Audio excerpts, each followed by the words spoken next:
Hello, my name is Pamela Cipriano. I am a doctorally prepared nurse practitioner and I work at the Practice of Health and Wellness. I've been doing videos on Lyme disease specifically to help people to identify what is a bullseye rash. We live in Connecticut. We are infiltrated with ticks. Much of Connecticut is surrounded by woods. This is the perfect scenario for tick-borne diseases.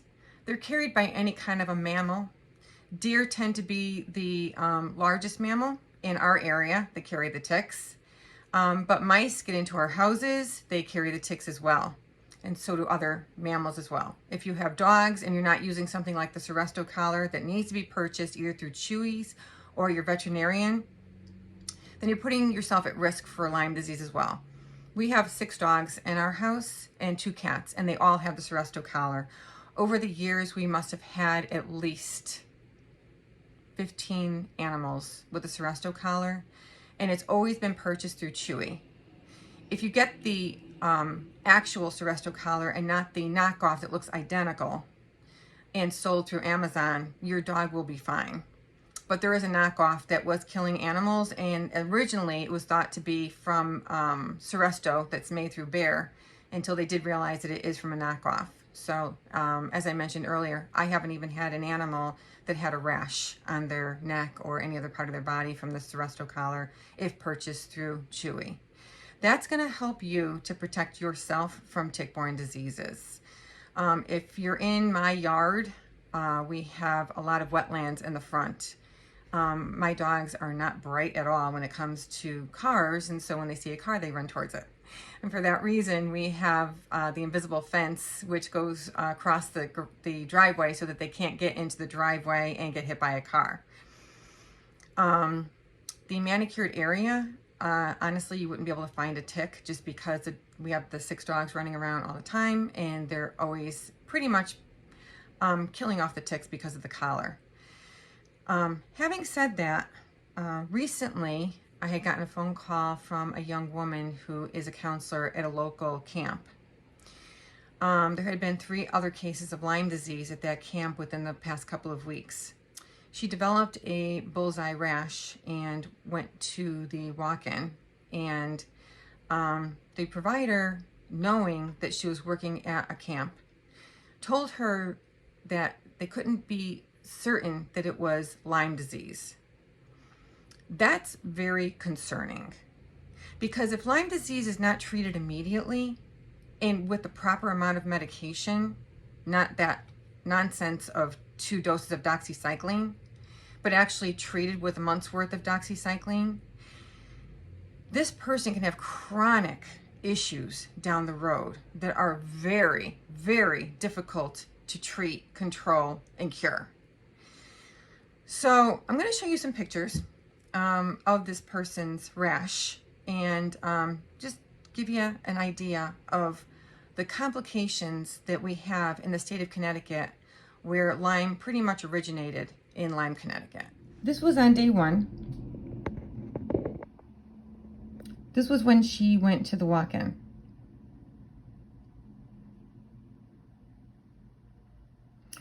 This is another picture of it. They drew a ring around it, thinking it might have been cellulitis. I'm not sure how you get cellulitis out of something like that when somebody works at a camp in the woods with children. Just saying. This was the following day. She went back to the walk-in center and they gave her 3 weeks of doxycycline, stating, we're going to give you the doxycycline, but we're not really sure if this is Lyme disease. So let's pretend that that wasn't Lyme disease. Let's pretend that it was a cellulitis. Doxycycline works on cellulitis. It's one of the medications that does work on cellulitis and covers MRSA. Okay, so why not give her the doxycycline? I couldn't figure that one out. Let's pretend it was a fungal infection. A month's worth of doxycycline is not going to cause that fungal infection to spread throughout her entire body. A fungal infection, something like ringworm, where a lot of times it's mistaken for, is an easy to treat disease process, provided you have a fairly good immune system with a topical cream.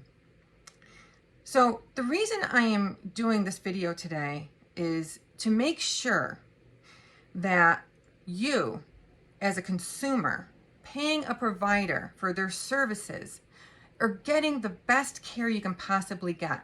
And if you're not, go to a different provider. We're located in Thomaston, Connecticut. We treat Lyme disease. We've seen the worst case scenarios of Lyme disease. We've seen death from tick-borne diseases. This is my job, is to prevent this from occurring. And my biggest concern is not having a person get misdiagnosed with a different disease process and have the doxycycline withheld. I've said this in the past. If I went into my doctor's office with a face full of pimples and I said, "Can you please prescribe me doxycycline? I'd like to get rid of these pimples," it would be unlikely that I would not leave that office without a prescription of doxycycline with many refills until my pimples cleared up. I don't understand the disconnect when it comes to Lyme disease, when it is such a debilitating disease process. Now, Lyme disease is only one disease that a tick carries. There are 13 others. Doxycycline will cover the vast majority of tick-borne diseases. So not only are you treating the patient for Lyme disease, but you are actually allowing them to prevent further debilitation from brucella, tularemia, Bartonella. There are so many disease processes. Rocky Mountain spotted fever, Q fever. There are viruses that are not tested, even though a person is bitten by a tick, specifically the Powassan virus, which is deadly. These are game-changing bacterial infections, viral infections, parasitic infections that are going unnoticed because providers are not trained properly. And it's not their fault. When you're taught that there's no such thing as chronic Lyme disease, of course you're going to believe it. Why not? Unless it starts in your family and you realize there is such a thing as chronic or persistent, whatever you want to call it, Lyme disease. So my biggest concern is this. If you got bit by a tick and you call your provider that you need doxycycline to prevent the disease process and they don't give it to you, make sure you find a Lyme literate doctor, nurse practitioner, PA, who knows what they're doing and is educated and trained in the proper diagnosis and treatment of tick-borne diseases, because that's when you're not going to get chronic illnesses down the road. Back in the late 90s, there was a Lyme vaccine called LymeRix.